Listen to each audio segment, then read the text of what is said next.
আসসালামু আলাইকুম। আয়ুর্বেদ সায়েন্স মতে দুইটি খাবার দুটাই রসের মতো বা লিকুইড, এই দুইটি খাবার মিক্স করে আপনাদের সেবন করতে হবে।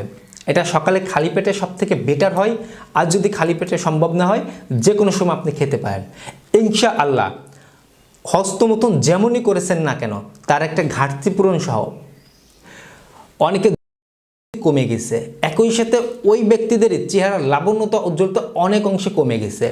দিনের কাজে মন বসে না, মেজাজটা খিটখিট থাকে, প্লাস হজম শক্তি পর্যন্ত কম রয়েছে, শরীরের হরমোনের ব্যালেন্সটা কমে আসছে, একই সাথে রোগ প্রতিরোধ ক্ষমতা কমে আসছে। ইনশাআল্লাহ টোটালি একটা সমাধান দিতে দুর্দান্ত কিছু ফলাফল দিয়ে থাকবে।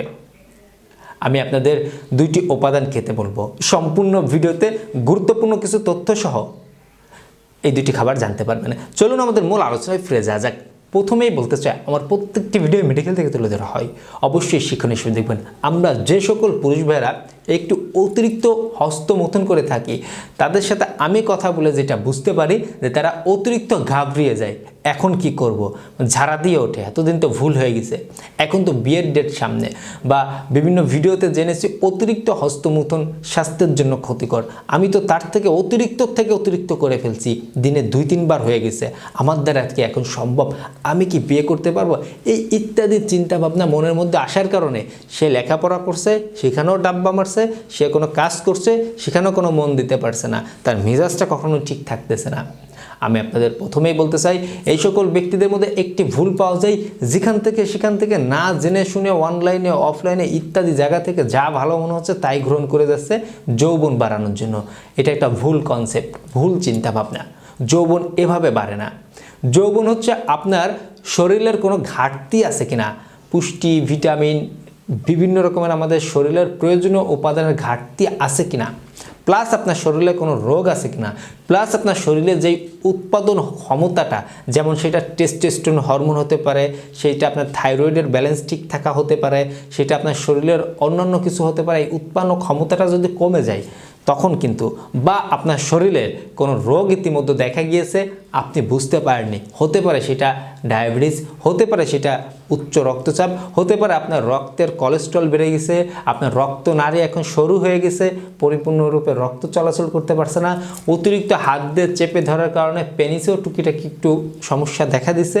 এই ধরনের সমস্যা থাকলে তখন কিন্তু আপনার যৌবন কমবে। আপনি উপর দিয়ে বিভিন্ন যৌন উত্তেজনামূলক ঔষধ খেলে আসলেও কি আপনি ফলাফল পাবেন? আসলেও কি এটা আপনার স্থায়ী সমাধান, বা আসলেও কি এটা আপনার জন্য পজিটিভ কোনো কিছু না? আপনাকে একজন নির্দিষ্ট ডাক্তার দেখিয়ে ট্রিটমেন্টে যেতে হবে যদি আপনার ট্রিটমেন্টের চিন্তা আসে বা ঔষধের মাধ্যমে সমাধানের চিন্তা আসে। কিন্তু সেখান থেকে বা অনেকে চটকদার বিজ্ঞাপন দেয়, 1 ফাইল যথেষ্ট, 7 দিনে সমাধান, 3 দিনে স্ট্রং হয়ে যাবেন, বা একটা ওষুধই সমাধান, ব্যাপারটা এমন কিছু না। আর সবথেকে মজার ব্যাপার, যৌবনের সুস্থতা আমি ব্যক্তিগতভাবে মনে করি প্রত্যেকটি পুরুষ মানুষের হাতের উপরে, নিজের হাতের উপরে। সে চাইলে সব কিছুর উপরে আল্লাহ তাআলা, এটা আমি মেনেই কথা বলবো, সে চাইলে, কোনো পুরুষ ব্যক্তি যদি চায় আমি আমার যৌবনকে ঠিক রাখবো, জাস্ট সেফ কয়েকটা নিয়ম মেনে চলতে হবে, এনাফ। যেমন আমি অল্পতেই বলে যাই, সবুজ শাকসবজি, সিজনাল ফল, রঙিন ফল, এই খাবারগুলা, বীজ জাতীয় খাবার, যে খাবারগুলো আপনার স্বাস্থ্যের জন্য প্রয়োজন, বাদাম রয়েছে, ডিম রয়েছে, কলা রয়েছে, দুধ রয়েছে, গোশত রয়েছে, এই খাবারগুলো আমাদের স্বাস্থ্যের জন্য, ওমেগা 3 ফ্যাটি অ্যাসিড সমৃদ্ধ মাছ, সামুদ্রিক মাছ, এই খাবারগুলো আমাদের স্বাস্থ্যের জন্য প্রয়োজন। এই প্রয়োজনীয় খাবার খাবো। এখন আসুন আমাদের অপ্রয়োজনীয় খাবার কি রয়েছে। চিনি জাতীয় খাবার, তারপর আপনার ফাস্টফুড জাতীয় খাবার, টিন জাতীয় খাবার, বিশেষ করে দীর্ঘ টাইম তেলে ভাজা হয় এমন বা বারংবার ভাজা তেলে খাবার, প্রসেস ফুডগুলা, আল্ট্রা প্রসেস ফুডগুলা, এই খাবারগুলোকে আমরা এড়িয়ে চলবো, তাহলে দেখবেন যৌবন অনেক গুণেই সেফ থাকতে পারবেন। পাশাপাশি আমাদের অবশ্যই রাতে পর্যাপ্ত পরিমাণে ঘুমাইতে হবে। ব্যায়ামকে অবশ্যই না করা যাবে না। আমাদের শরীরকে সচল রাখবেন, যতটা সচল রাখবেন ততটা ভালো থাকবেন, এটা মেডিকেলি কথা। আমি যে কথাগুলো বলি হয়তো বোঝানোর স্বার্থে 2-1টা ব্যক্তিগতভাবে বলি, কিন্তু আমার মেইন থিম মেডিকেলের বাইরে থাকে না। যতটা শরীরে সচল রাখবেন নিজেকে ততটাই আপনি সুস্থ থাকতে পারবেন, এটা বড় বাস্তবতা। যখন আপনি পোলট্রি মুরগির মতন ঝিমাবেন, দেখবেন যে এখান থেকে একটা রোগ আসতেছে, সেখান থেকে একটা রোগ আসতেছে, রোগে আপনাকে চেপে ধরবে। এই বিষয়গুলো মানতে হবে, আর বদ অভ্যাসগুলো ছাড়তে হবে। Just enough. এখন আসুন, ওজনকে সবসময় কন্ট্রোলে রাখবেন। আমি যে দুইটি খাবার নিয়ে আলোচনা করব, আয়ুর্বেদ সায়েন্স মতে অবশ্যই রেজাল্ট আসে, তবে সবার যে একই টাইমে আসবে এমন না।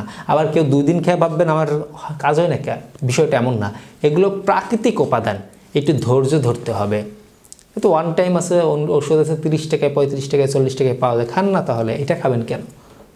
অন টাইম খাবেন, আধা ঘন্টা 1 ঘন্টা নিজেকে বাঘ মনে করবেন, পরে আবার 2 দিন পরে বিড়াল হয়ে যাবেন, আর ওই বিড়ালের থেকে বাঘ হওয়ার সম্ভাবনা কম। তাই আমরা চেষ্টা করব প্রাকৃতিকভাবে সুস্থ হওয়ার জন্যে। আমরা নাম্বার 1-এ নিব পাথরকুচির পাতা। আরে ম্যানেজ করতে কত কষ্ট, কোনো কষ্ট নাই, বাসায় চাষ করা যায়। পাথরকুচির পাতা নিব প্রতিদিন 2 থেকে 4টি। এটাকে আমরা থেতো করে রস বের করে নেব। পাথরকুচির পাতার সমপরিমাণ রসের সমপরিমাণ আমাদের অরিজিনাল বা খাঁটি মধু নিতে হবে। দুইটিকে মিশিয়ে সকালে খালি পেটে হোক, এরপরে দিনের যে কোনো সময় আপনার ভালো লাগে প্রতিদিন খেতে হবে। 2 বার খাওয়া বেটার, তবে 1 বারও খেতে পারেন ইনশাআল্লাহ। অল্প দিনের মধ্যেই পূর্বের যে সমাধানের কথা বলে আসলাম, সেই সমাধানগুলো আপনার মধ্যে মিলবে। আশা করি বিষয়টা অল্পের মধ্যেই বুঝতে পেরেছেন। সবাই ভালো থাকবেন, সুস্থ থাকবেন, সকলের সুস্বাস্থ্য কামনায় আজকের মতো এখানেই শেষ করছি। ধন্যবাদ সবাইকে।